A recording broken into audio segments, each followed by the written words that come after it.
Sir Nelson, kamusta naman po yung biyahe nyo? Kasi alam ko, from Pampanga pa daw po kayo galing. Okay naman po, medyo maulan-ulan, umaambon, pero ginawa ko po makapunta dito. Thank you very much po sa inyong paanyaya. And maraming salamat po sa oras na binigay nyo po. Pagpunta po rito sa aming event. So, gusto ko lang pong malaman sa Sir Nelson, what make you decide na mag-collect nung sa banknotes? Pwede po tayo mag-collect ng ibang bagay, pwedeng toys, pwedeng any collectibles. But why did you decided na mag-stick kayo sa banknote sa collection niyo? Napakaganda pong question kung paano po ako nag-start mag-collect. Ang unang-una po, yung sa pag-collection ko, nung una po, nagpo-collect po ako kahit ano-ano kasi nung bata pa ako, kahit ano yung mapulot kong bote man siya o basta nakikita kong mesa, tinatabi ko siya. Hanggang sa nung mag-abroad ako, na pag-decision ako na mag-collect na ako. Kasi dahil kong mga barya, dahil mga foreigner sa Saudi, kanya nakikita ko, makukolect ako yung mga pera ng mga ito. Kaya nag-decide po ako mag-collect noong 1982 nung nasa Saudi ako. Kaya po ngayon, yun nga, yung pinagkakabalaan ko ngayon, itinuloy ko po yung pag-collection ko. Nag-decide po ako mag-collect ng pera ng, siyempre, yung pera natin dito sa Pilipinas. Pero dahil sa nasa ibang bansa ako, na-challenge po ako i-collect yung mga pera ng iba't ibang bansa. So yun po yung tinutuloy kong greatest challenge ng aking pagkukolekt. Yung pagkukolekt po ng pera ng ibang bansa. Hanggang sa nagkaroon po ako naging member po ako ng International Banknote Society. Kanya po nakikita niyo po ngayon, isinunod ko yung mga ID na naging importante sa buhay ko. Marami pa po akong ID nandun sa table ko at saka yung mga kung paano yung i-explain niyo po kanina na kung paano ko na-discover yung error currencies ng Saudi Arabia. Nandun po yun, saka yung mga papeles po na nagpapatunay na ako po yung naka-discover ng error currencies ng Saudi Arabia. So yan po kayo ng collection ko. Yung specialist po ko ng Philippine paper money at saka ng world paper money. Yun po ko. Alright, maraming salamat Sir Nelson. Ngayon, Sir Nelson, pag-usapan natin, nasabi sa short clip kanina dun sa, nung na-feature po tayo sa kay Tune In kay Tunying. So, paano nyo nakita yung small error na yun sa bill nung sa Saudi? Yun nga po, isa kung yan, naganda naman ng question. Kasi po, Pilipino ako, hindi po ako nakakaintindi ng sulat ng Arabic. So ngayon po, ang ginagawa ko lang dahil sa hindi ko kayang i-collection yung mga tulad ng mga 100 reals, 500 reals. Pagka nag-collect po ako hanggang 1 real, 5 real, 10 reals. Ngayon, dahil po nila, ang pera ng Saudi Arabia, hanggang hindi po mamamatay yung kanilang hari, hindi napapalitan yung pera, hindi napapalitsura. So ngayon po, dahil sa gusto ko dumami yung collection ko, gusto ko magkaroon ng ibang variety. O kanya po ang ginawa ko, kumuha ko ng sa Saudi, hindi sila gumagamit ng prefix letter na tulad dito sa atin. Meron po na sa letter A bago yung 6 digits na serial number. Ngayon po, maabot na tayo ng may 3 digits na may 6 prefix na po tayo ngayon. May 3 prefix letter tapos 6 digits number.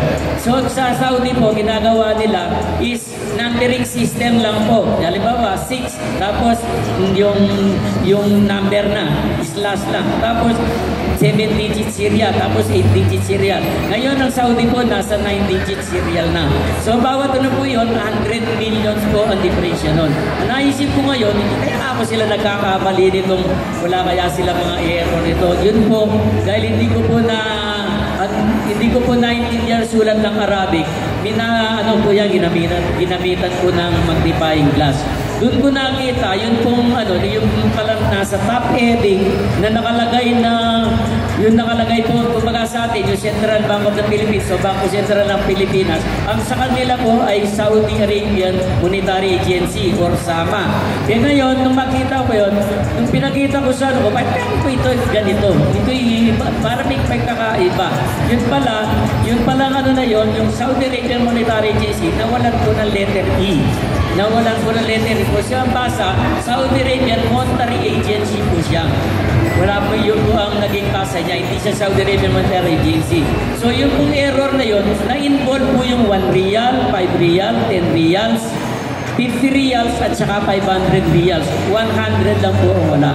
So hindi naman po fake yung pera, kundi error lang, mali ang pagkakasulat. So dahil po, siyempre yung pera, kailangan talaga perfect. Perfect siya. Kanya po yun ang naano ko na yun ang pagkakadiscover ko doon sa report ko sa mga kasama ko. Yun nga lang po dahil sa Saudi, hindi masyadong nabigyan ng ano kasi hindi po lumabas sa mga news sa Saudi Arabian, sa Saudi Gazette at saka sa Arab News dahil daw po mako-confuse yung mga tao. Pero ni-report po namin sa Saudi Arabian Monetary Agency, tinanggap po nila as an error pero hindi nila nilabas sa public dahil mako-confuse daw po yung mga tao. Kanya ngayon, yung isa pong kasama kong collector na Arabo, ang sabi niya, kung hindi na ilabas ito dito, palalabasin natin yan international. Kanya meron po kung ano awak-awak na yun, yung sa IBNS, yung sa International Banknote Society Journal, at saka sa IBNS newsletter, worldwide po yun. Member po ako nun, nandito po yung ID nun, nandito po. Nandito po yung ID ng IBNS, International Banknote Society na kasalukuyan po LM83 po or light member po number 83 ng Saudi Arabian Monetary sa collector po ng IBNS or International Banknote Society. So yan po ang ano nun.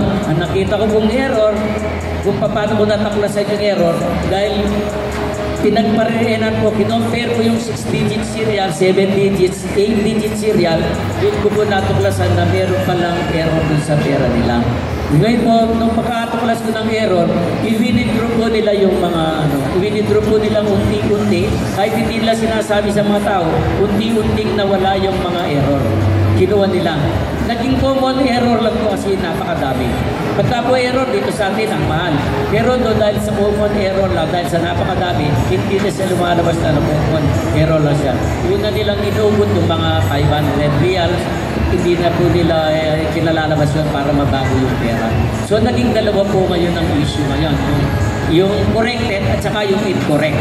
Naging dalawa po yun. Nasa libro po yun. So, tanong ko lang Sir Nelson, meron po ba kayong kopya nung yung printed error na yon? Yung pong ginamit na, dala-dala ko po dyan, yung pong ginamit na mga pera doon sa article, yung 500 reals na hindi po kayang i-afford na i-collect, pinotocopy ko po yun, nasa sa akin po posisyon yun. So, yung mga serial number po mismo na ginamit sa article na kung saan lumabas yung IBNS journal. So sa mga interested po makita later on yung printed error, punta lang tayo sa booth ni Sir Nelson dito po sa bandang gitna. So para makita niyo po yung article, pati yung yung mga alam po, yung article, hindi po natin alam natin sa wala. Pero yung po mga perang ginamit doon sa mismong article, nandyan po. Nandyan, okay. So ngayon sir, napansin ko kasi sir, ang dami yung banknotes, ang daming collection. So sa out of banknotes na meron kayo, kasi nasabi nyo na nag-start na kayong 1982 po. Opo, noong 1982, and nasabi niyo po is nagkakaroon kayo ng challenge para mag-collect sa mga other banknotes. So right now sir, ano yung pinakamahirap na banknote na na-collect nyo? And out of all collection nyo, ano sa tingin nyo yung pinaka-importanting banknote? Sa sa parting world currencies po, sa pera ng buong mundo, ang pinakamahirap po na kinolekta ko, yun po sa African currencies. Dahil po hindi naman ganun kadami yung nagpupunta ng Africa. Kanya po napakahirap i-collect ng African currencies. 52 countries po ang Africa. Kanya po, at saka po yung Pacific Basin, yung tulad ng mga Vanuatu, ang mga Samoa, yung mga basta pa yung mga Fiji, ganyan. Yung po mga maliliit na island na hindi basta-basta napupunta ng mga OFW. Kaya yun po pinakamahirap i-collect. At saka siyempre po, yung mga mga matataas na denomination, yung mga big denominations na like yung mga pounds, dinar, yung mga euro ngayon, ang tataas ng denomination. Pagka po yung mga, alam ko po maraming mga OFW ngayon na nandito, alam pa nila yung mga currencies natin, kung gaano palalakas yung mga dollar, pounds, at saka ano, kaya po, hirap talaga i-correct. Kanya po yun ang pinaka-greatest challenge sa buhay ko na nakulek ko. But so far, sa ano po, 42 years ko po pagkukulek, kanya po nandito ako. Pagka nagpunta po kayo sa aking booth na nandun sa kasalukuyan, o kung saan nyo man po ako makikita sa mga event ng mga Bintracon o mga ibang ano, willing ko pong sinishare yung nilakbay ko pong 43 years na po ngayon sa pagkukolekta ng pera. Maraming salamat naman Sir Nelson. Ayun, one final question na lang po, Sir Nelson. Bilang isang kolektor, ano ang masasabi nyo sa mga tao na gustong mag-collect na not specifically just for banknote or any other collection? Oh, thank you very much po. Sir, napakaganda po ng question ninyo. Sa lahat po ng mga gustong mag-collect, ito lang po ang may advice ko. Sabi ko nga po sa inyo, 42 years po ako nagko-collect na ngayon sa kasalukuyan. So sa ating pong pagko-kolekta, ang naranasan ko sa 42 years, ang napakaganda pong may babahagi ko sa inyo, pag sa po nag-collect, nag-start po kayong mag-collect, hindi lang po yung collector's item na makukolect ninyo ang pinakamaganda, kundi yung makakakolect po kayo ng iba't ibang mga friends worldwide, kung worldwide ang kinokolect ninyo. At saka dito sa Pilipinas, mararanasan nyo po magkakaroon kayo ng maraming kaibigan na mga collectors din. Tulad po dati, wala po akong kakilalang toys collector. Pero ngayon po, madami na. Shout out kay Sir Cloud Mark, kay Sir Mark. Yung po mga, tsaka po sa mga ibang mga kasama pong mga collector, kay sila Ma'am Tina Rosete, Ma'am Margie sa RMS, tsaka po yung mga kasama ko sa FCAS, sa FCAS International, at marami pang mga iba pong pinupuntahan kong mga events ng collection. So may sasabi ko lang rin pong isa sa pagkukolek. Pagka nag-collect po kayo, huwag niyo po akong gayahin. Ako po lahat kinolek ko. May relo, lumang camera, lumang lirilo, lumang lighter, lumang postcard, lumang mga picture na kinokolekta po yan doon sa paper money at saka coins at banknotes. Iba-iba po, lahat kinokolekta ko po yan.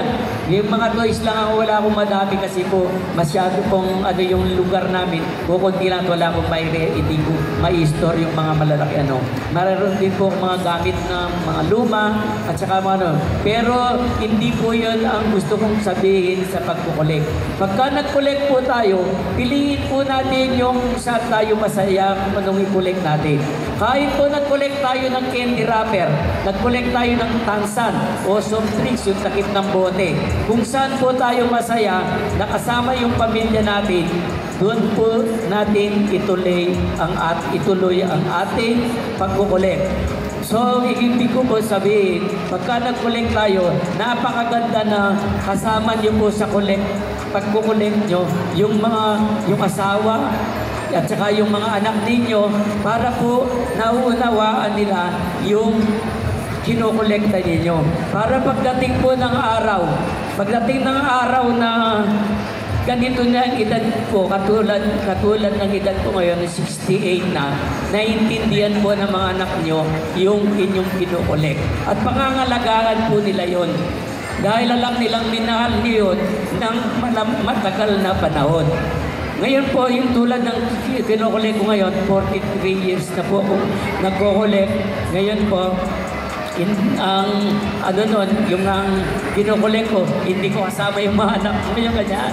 Kaya po, yung sinasabi ko po, kung kasama niyo yung pamilya niyo, lalo na yung asawa niyo at yung mga anak niyo, pagdating ng araw, sama-sama po kayo, yung nagkakape kayo sa umaga, nasa picnic kayo, ang pinag-uusapan ninyo ay tungkol po sa collection. Yan po, napakaganda na ano. Isama po natin yung pamilya natin sa pagkukolekt at saka po, mamili po tayo ng i-collect natin. Halimbawa po sa pera, meron po team collection tinatawag. Kolektahan mo lang yung Asia, o kaya yung Europe, o kaya yung Middle East. Kaya meron po team na tinatawag. O kung may gusto kang i-collect na tulad ng mga birth issue, mga tulay, yung mga ano lang, o famous figure kaya, mga presidente, hari, mga sultan, ganyan. Meron po kayong ano ganyan. Kanya po yung iba. Kanya, sa akin po kinulek ko lahat eh. Kanya po napakahirap. Pero yun po ang greatest challenge nga. So yun po, sa 43 years ko po na pagkukulek, umabot naman po ako sa 235 countries na collection. Kaya yun po ang ano po sa ano. Ayan, maraming salamat, Sir Nelson. Sir Nelson, promote po natin yung page natin. Saan po ba nila kayo pwedeng makita?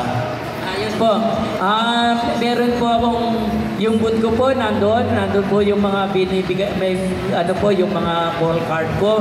Pwede niyo po akong ano doon sa Facebook page ko na or yung account ko, Nelson Aguasuba. Meron po akong ano doon, meron po ang call card doon, bibigyan ko kayo sa yung pong mga interesado. At saka po yung Nelins NWCPM, which is pangalan ng asawa ko, at saka yung ano, at saka yung ano namin, yung Nelins Coins and Banknotes na yun po ang page ko na nasa sa FB account ko sa ngayon. Alright, maraming salamat po, Sir Nelson Aguasuba. Salamat. Opo. So, may we call on Sir Edgar Alan Castro, Head and President of Vitrocon, to join us here on stage para po i-award po natin ang recognition plaque for Sir Nelson.